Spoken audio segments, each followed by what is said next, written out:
शरीर साक्षात परमेश्वर. सद्गुरू श्री वामनराव पै यांचे विचार. शरीर साक्षात परमेश्वर, सैतानसुद्धा हा विषय पाहण्यापूर्वी परमेश्वर म्हणजे नेमके काय ते पाहिले पाहिजे. सर्वसाधारणपणे लोक समजतात तसा परमेश्वर मुळातच नाही. परमेश्वर या विषयासंबंधी लोकमानसात प्रचंड गोंधळ दिसून येतो.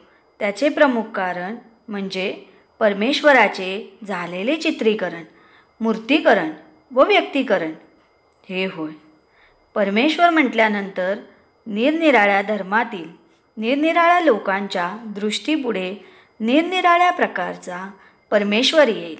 परंतु जीवनविद्येच्या दृष्टिकोनातून सर्व धर्मातील सर्व लोकांसाठी परमेश्वर एकच असून तो निर्गुण, निराकार, अव्यक्त, सर्वशक्तिमान, अदृश्य, सर्वव्यापी व अनंत स्वरूप आहे.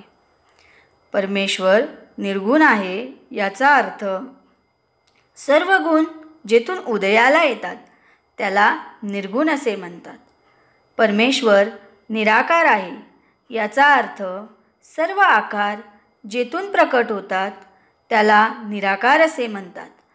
परमेश्वर अव्यक्त आहे म्हणजे सर्व व्यक्तरूपे ज्या मूळ स्वरूपातून व्यक्त होतात त्याला अव्यक्त असे म्हणतात.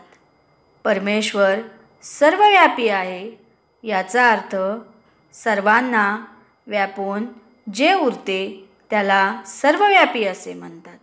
परमेश्वर सर्वशक्तिमान आहे याचा अर्थ सर्वांचे जे अधिष्ठान व आधार आहे त्याला सर्वशक्तिमान असे म्हणतात. परमेश्वर अदृश्य आहे याचा अर्थ सर्व दृश्य रूप जिथून उदयाला येते त्याला अदृश्य असे म्हणतात. परमेश्वर अनंत स्वरूप आहे याचा अर्थ असा की त्याला आदी नाही आणि अंत नाही, त्याला पार नाही आणि सीमा नाही. असा हा परमेश्वर सच्चिदानंद स्वरूप आहे.